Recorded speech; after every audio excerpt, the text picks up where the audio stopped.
Good morning, beautiful people. You're welcome to the sports segment of the weekend show, and I'm Ayo Adams. I'll be walking you through some of the recent happenings across the world of sport. I mean, it's been magnificent throughout the world of football. The January transfer window has been nothing but spectacular. We've seen, deals happening. Shocking move on the January transfer deadline day. We've also had a couple of movements across the Formula 1 tracks as Ford returned back to the Formula 1. We'll be returning back to the Formula 1 while Red Bull Racing have unveiled their new car for the 2023 season. They'll also be giving you updates from the Champions League as how Chelsea has dropped Aubameyang from the Champions League squad before we go to Matchday weekend. But we'll start with Red Bull Racing as American automotive giants Ford have confirmed their intention to make a Formula 1 comeback when new engine regulations are introduced in 2026, meaning another chapter will be added to the American organization's rich history in the sport. Ford's involvement in F1 stretches all the way back to the 1960s and the DFV's double four-valve engine built in partnership with the British engineering firm Cosworth, which took 155 wins from 262 races between 1967 and 1985, including several variant designs. Some 20 years from their last participation in 2004, the appeal of F1's future engine regulations featuring increased electrical power and 100% sustainable fuel will see Ford grace the grid once again from the 2026 campaign. Their CEO Stefano Domenicali went forth to say, President and CEO said, the news today that the Ford is coming to Formula 1 from 2026 is great for the sport, and we are excited to see them join the incredible automotive partners already in Formula 1. That was the Formula 1 CEO and director. Well, that was from Formula 1. And still on Formula 1, we had Red Bull Racing have now become the first F1 team in history to launch a car in the US as fans and Max Verstappen sees his brand new RB19 for the first time in New York with the very few obvious changes to last season's winning Formula 1. Max Verstappen, Sergio Perez, and Christian Horner and a gaggle of athletes, press, and other celebrities were on hand as Oracle Red Bull Racing revealed the livery of their challenger for the 2023 Formula 1 World Championship season. The Red Bull Racing was launched at an event where their car in the United States.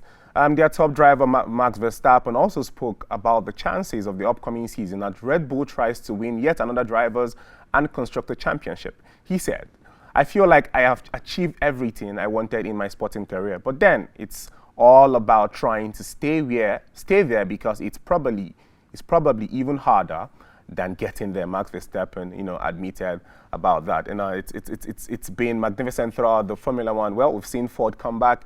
Will be coming back in 2026. That's 3 years from now when the F1 rules and regulations will be updated. And we've also seen Red Bull Racing unveil their new car for the season. While we await other outlets to unveil their cars for the next season, we'll wait to see whose car will win the Constructor Championship in the 2023 season.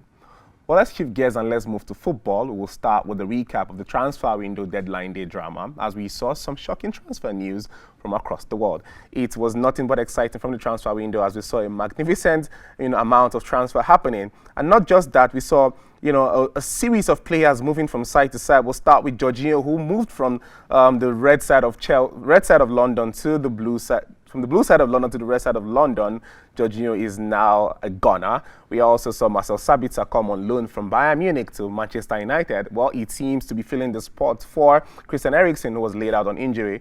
Enzo Fernandez was brought in from Benfica after Chelsea triggered his transfer clause from his old club. The boy he's not been there for up to a year, but his magnificent display and emerging as the top young player in the FIFA World Cup that concluded in Qatar last year has made him one of the top runners and top youngsters across the world. It's always customary to see that when a player emerges as one of the top young players across the world, there is always a big transfer move waiting to happen. Benfica turned down the move in the first couple of instances, but now they agreed to the transfer clause, and Enzo Fernandez came to Chelsea. He also debuted yesterday in the draw against Fulham.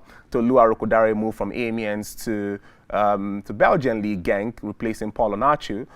We also had Matt Doherty, whose contract was terminated by Tottenham, and he moved straight to Atletico Madrid. Hakim Ziyech's deal from Chelsea to PSG was a quite dramatic one, as PSG were really fumed that Chelsea sent 3 documents 3 times, and they sent all the 3 documents that were sent 3 times were all wrong documents. PSG were fuming as the transfer between them and Chelsea could not be completed for the Moroccan. Paul Onacho also moved from Genk after being one of their best players so far in history.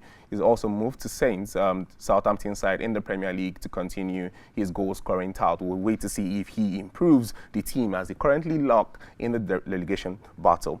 Well, we also have Nottingham Forest, who signed over 20 players over the transfer window, has also brought in Keylor Navas from PSG. They also brought in Andre Ayew from the Saudi League. We also had Sambi Lukonga from Arsenal, who also moved to Crystal Palace on a loan deal till the end of the season. Amrabat was also part of some of the players who were supposed to have a transfer happen between Barcelona and Fiorentina, but Fiorentina could not, see one of their best players move to Barcelona during the transfer window. Pedro Porro also moved from Sporting Lisbon to Tottenham, and that's majorly some of the major transfer news that happened all across transfer deadline day drama. It was one hectic, dramatic day as we saw Chelsea lead the polls in money spent across the globe. Well, that's all we have for you on transfer news. Let's move to another shocking news that happened with Chelsea and with one of the top strikers in world football. Pierre-Emerick Aubameyang was omitted from Chelsea's Champions League squad. Enzo Fernandez, Mykhailo Mudryk, and João Felix included, but Beno Batshuayi not listed. Chelsea were only allowed to register 3 new players for the knockout stages. Chelsea will face Borussia Dortmund in the last 16. Speaking to the press after this news was announced, Graham Potter admitted it was a tough decision to make to omit Pierre-Emerick Aubameyang from the Chelsea's Champions League squad for the knockout stages, as Enzo Fernandez, Mudryk, and Felix were all included. But would there be a place for Aubameyang? Well, we'll wait to see.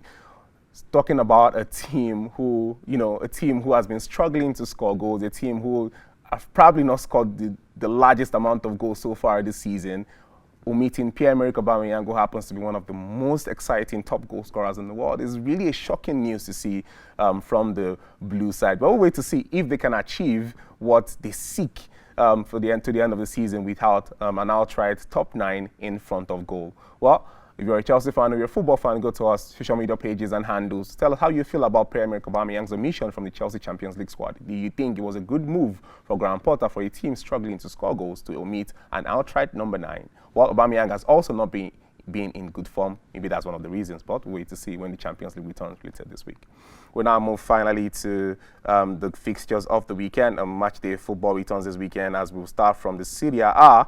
We'll move to the Serie A, where on Saturday this afternoon we have Cremonese who will be playing Lecce by 3 p.m. while Roma will be looking to bounce back from their back-to-back defeats. They'll be taking on Empoli at home, while Sassuolo will be taking on Atalanta, where Ademola Lookman will look to increase his goal tally for the season.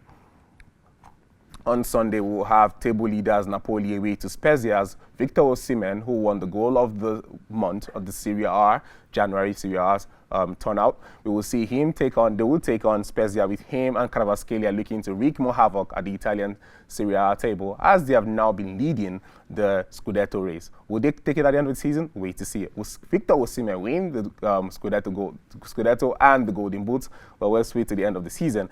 By 3 p.m., Torino will be taking on Udinese. Fiorentina will be toughing it out with Bologna at home, while Inter Milan and AC Milan in the Milan derby this weekend. AC Milan has been in really, really bad form, while Inter Milan, on the other hand, have been picking up their pace so far in the last couple of games. So wait to see how the Milan derby will turn out. The Milan derby has always been one of the spectacles to watch, as you see the North London derby, the El Clasico, the Le Classique. The Milan derby is one that is always graced with a lot of tension and a lot of spectacles.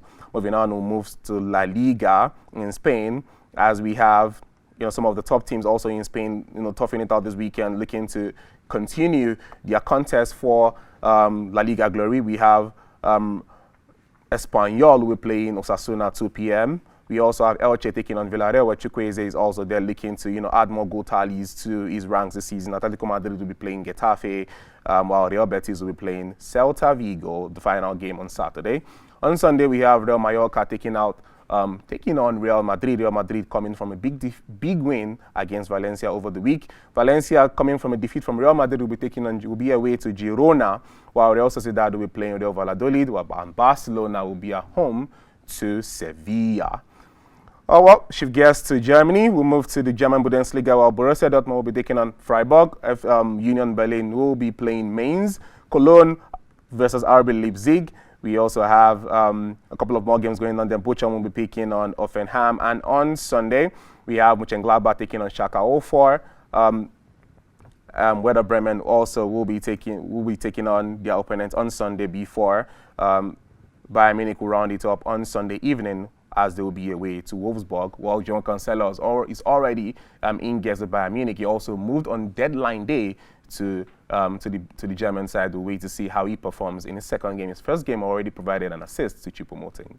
Well, and finally, we go to the Premier League. The Premier League returns this weekend, as last weekend we had the FA Cup. We'll have Everton. They are home at Goodison Park to Arsenal. Their first game under new manager Sean Dyche. Will Arsenal continue their contest for Premier League glory? Well, wait to see. Aston Villa home to Leicester City. Two sides who are also still looking for more points to stay afloat in the season. Brentford will be taking on Southampton. Will Paul Onachu make his debut? Wait to see that. Also, Brighton will be taking on AFC Bournemouth.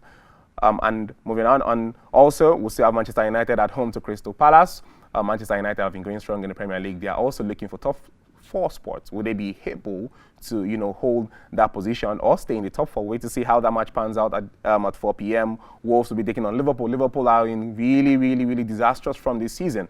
Well, can they come back against the Wolves at the Molineux? It's one hard place to go to get a win. We'll wait to see how Lopetegui, toss it out with Jurgen Klopp. Newcastle will be playing West Ham United. And on Sunday, Nottingham Forest will be playing Leeds United. That will be a game with a lot of goals inside. And Tottenham versus Manchester City. Will Tottenham put a dent in Manchester City's hope for the title triumph? Well, that's another contest for us to look out for on Sunday. Well, like I said earlier, the transfer window was the talk of the week over the last couple of days, the deadline day, players moving from side to side, hoping to find greener pastures and find new glory in their new teams. Well, we went to the street to ask the fans with Onile Corner to ask them which of these players do they think was the best signing and which clubs were the winners and losers in the transfer window. Well, obviously, Chelsea are the winners of the transfer window, but our fans have alternate opinions. Here's what they had to say. My name is Ayo Adams. I'll be seeing you same time next week. Bye-bye for now. Chelsea has been so far advanced in the transfer window. We look at the players they've signed so far that are the best in the market. And then let's take a look at Manchester United. They haven't been signing good of lot of players lately. The only player I could say they've signed so far has been Casemiro. I'll say Man U signing Wagust, where Ghost, I don't even know his name. I don't like him at all. Arsenal signing Jorginho. I would say Chelsea is the winner because they had the highest spending. Why the loser is PSG because they couldn't sign Ziyech at the last minute. Chelsea is the winner in this transfer window, while Arsenal is the loser in this transfer window. Age is against Jorginho. Jorginho is almost close to 30-something years. My winning and losers. I feel Chelsea's winning. Yeah, Chelsea's winning. Then Man U is kind of losing because they're not really signing any players like that. The winner club is Chelsea, while the loser club is probably Everton. Modric has been my favorite signing. I watched his ball the last time he played. He was very excellent. Okay, I would say Modric. Modric of Chelsea. Trossard. I prefer Modric to Trossard. I'm going to choose Modric over Trossard. I just like the guy now. Moreover, I'm a Chelsea fan. All Blues. They are both a very good player, but I prefer Trossard. Modric is also a good player, but the money is too much for him. Okay, I would prefer Modric because the last match he played, that was the first match for Chelsea against Liverpool. We saw the little touches and the speed, the pace, everything. He has all it takes to progress in the Premier League. So I will take him ahead of Trossard. Modric could perform.